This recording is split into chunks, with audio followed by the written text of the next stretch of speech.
goes.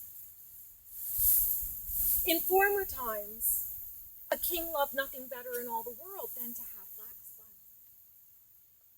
And he grew very angry unless he heard the spinning wheels whir. On a day he was to go abroad, and before leaving, he brought to his queen a great chest filled with flax, and he commanded that all of this must be spun by the time of his return. Well, the princesses grew very concerned, and they cried out, "If we are to complete this task, we will have to sit without getting up at all." The queen said, "Fear not, I will help you." On the day, now I must tell you that in that country, at that time, there lived three very loathsome old women. One of them had a large lower lip that hung down over her chin and flapped like a waddle. The other one had a very broad forefinger on her right hand. It was as thick as three of her other fingers. And the third old woman had a broad, flat foot. It's rumored that it was as broad as half a kitchen table.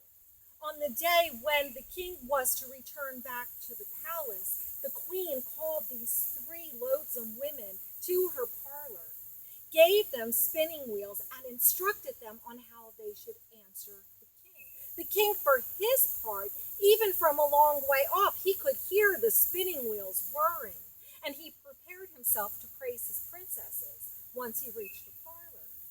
However, once he got there and moving to go into that parlor to praise his daughters, the princesses, he recoiled in horror at the sight of these three old women. He composed himself, walked up to the first, and said, "Tell me, why is your lower lip so large?" From Vicky.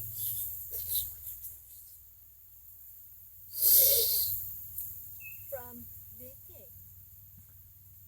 He went to the next old woman. "Tell me, why is your forefinger so thick and broad?" From twisting the thread. From twisting the thread and wrapping it around." And she wrapped it once, twice, thrice before letting it fall. Then he went to the third old woman. "Why is your foot so flat and broad?" "From pedaling." "Oh, it's from pedaling."